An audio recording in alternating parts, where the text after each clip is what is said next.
नमस्कार दोस्तों, आप सभी का स्वागत है हमारे YouTube चैनल पे। और आज हम बात करने वाले हैं विटामिन्स के ऊपर।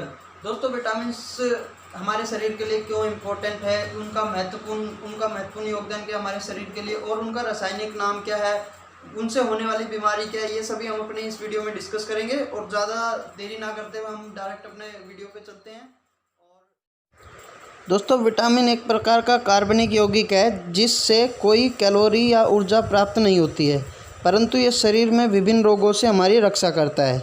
अब दोस्तों, विटामिन हमारे कुल 6 विटामिन्स होती हैं। Vitamin A, vitamin B, vitamin C, vitamin D और विटामिन ई और के, ये कुल हमारी 6 विटामिन्स है। अब दोस्तों, हम इसके बाद बात करते हैं विटामिन की खोज किसने की। तो इसे हमें एक उदाहरण से समझ सकते हैं। जैसे कि एक बच्चा है, उसको हमने एक विटामिन से भरा हुआ एक डिब्बा दिया और वो बच्चा उस विटामिन के पीकर उसको क्या होता है कि इतनी उसमें एनर्जी या उसमें क्षमता आती है, उस बच्चे के पंख निकल जाते हैं। तो इसको हम कैसे याद कर सकते हैं कि विटामिन की खोज किसने की? उस बच्चे के पंख से हम ये याद रख सकते हैं कि पंख इक्वल्स टू फंक। तो विटामिन की खोज फंक ने की। अब इसके बाद आगे हम बढ़ते हैं कि दोस्तों, विटामिन जितने भी हमारे ये विटामिन्स हैं, इनका रासायनिक नाम क्या है और इनसे होने वाली जो बीमारी है वो क्या है, अगर इनसे की कमी रहती है। तो इसको एक उदाहरण से इसको भी हम समझ सकते हैं कि रथ पर एक टॉफ़ी यह एक कीवर्ड या वर्ड्स है जिससे हम याद रख सकते हैं सभी के रासायनिक नाम। अब जैसे कि पर साइलेंट रहेगा और इसमें पहला देखते हैं रथ। तो रथ में र जो पहला अक्षर है उससे हम याद करते हैं, हमारा र से क्या बनता है? रेटिनॉल। तो विटामिन ए का रासायनिक नाम क्या होगा? रेटिनॉल होगा। और विटामिन बी का थायमिन, जो दूसरा अक्षर है थायमिन।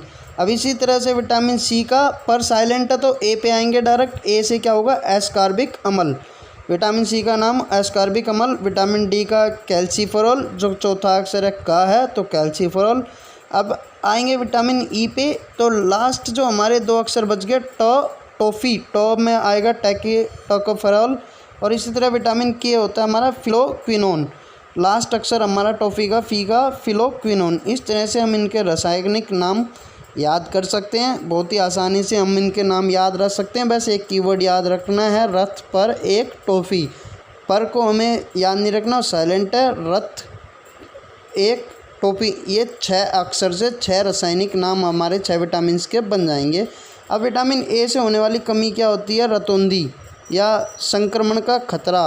हमारी आँखों के कमज़ोर होना, रतौंधी एनीमिया, ये सब विटामिन ए की कमी होती है। और इस विटामिन ए की इन कमी को हम दूर कैसे कर सकते हैं? हम जो सर्दियों में हमारी जो गाजर होती है, हम उसका प्रयोग करके, हम ज़्यादा से ज़्यादा गाजर का सेवन करके, गाजर को खा करके हम मैक्सिमम विटामिन ए अपने शरीर को दे सकते हैं। तो हमारे एक उद्देश्य क्या रहना चाहिए, या जब भी हमारा विटामिन ए भी हमारे लिए, शरीर के लिए, आँखों के लिए बहुत ज़रूरी, तो हम गाजर का उपयोग करें और हमारी इस रतौंधी से या ये जो हमारी आँखों की कमज़ोरी है इससे दूर कर सकते हैं। अब विटामिन बी से होने वाली जो हमारी बीमारी, या कम कह सकते हैं, विटामिन बी के कारण बेरी हो जाता है। और इसके लिए भी हम काफ़ी विटामिन बी जो एक कॉम्प्लेक्स है विटामिन्स का, इसको हम B12 जो सबसे इम्पोर्टेंट है। इसी तरह अब नेक्स्ट आती है विटामिन सी। इससे होने वाली जो बीमारी है स्कर्वी और मसूड़ों का फूलना। अब दोस्तों, विटामिन सी खट्टे चीज़ों से मिलता है हमें, और इसकी जो भी कमी को हम खट्टी चीज़ों से, आंवला से, इन सब से दूर कर सकते हैं। अब विटामिन डी है, इससे होने वाली जो बीमारी है वो रिकेट्स है। और विटामिन डी डायरेक्ट दोस्तों हम सूरज से ले सकते हैं। जब सर्दियों में कम धूप या वैसे निकली होती है, उससे हम डायरेक्ट उसके कांटेक्ट में जाके हम डायरेक्ट वो विटामिन डी ले सकते हैं। विटामिन डी का कोई आज तक कैप्सूल इससे बनी भी नहीं है। विटामिन ई है, उससे होने वाली जो बीमारी है वो नपुंसकता होती है। और क्या कहते हैं, सभी विटामिन के कारण क्या होती है? रक्त का थक्का ना बनना। तो ये सभी जितने भी हमारी विटामिन से 6 की 6 हमारी विटामिन से, ये हमारे शरीर के लिए बहुत ही महत्वपूर्ण है। सभी विटामिन्स का होना हमारे शरीर के लिए बहुत आवश्यक है। तो हमें विटामिन्स की पूरी जानकारी होनी चाहिए दोस्तों। ये सिर्फ हम पेपर के लिए ना सही, हम अपने शरीर के लिए और हमारी नॉलेज के लिए भी हमें पता होनी चाहिए इन सभी विटामिन्स के बारे में। तो यहाँ पे अब इससे आगे हम बात करते हैं दोस्तों।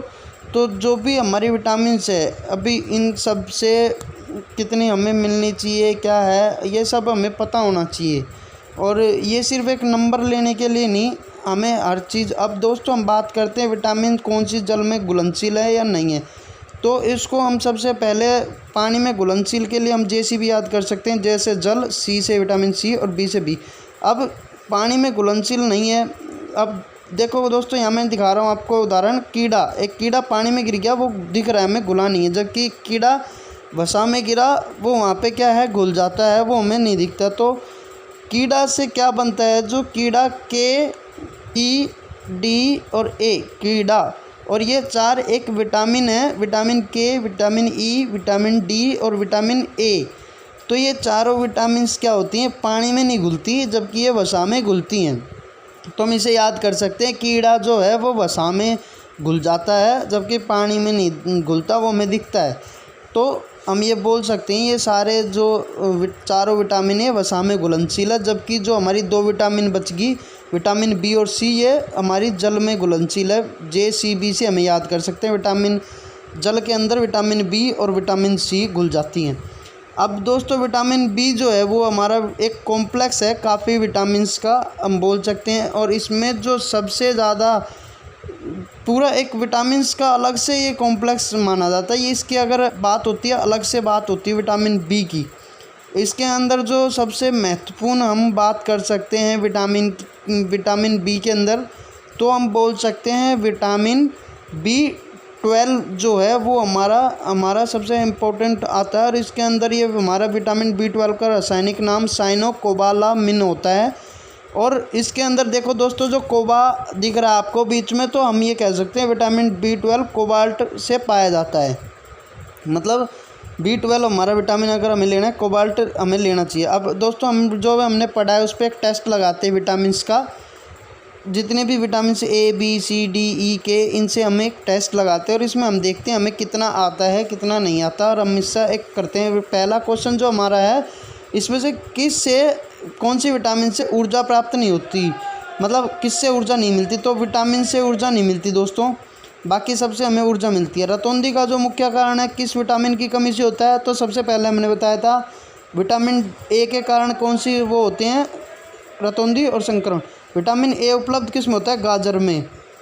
अब नेक्स्ट क्वेश्चन आता है, निम्नलिखित किस विटामिन में कोबाल्ट पाया जाता है, B12 में पाया जाता है। विटामिन सी का सबसे उत्तम स्रोत कौन सा होता है, हमारे खट्टी चीज़ों में पाया जाता है विटामिन सी।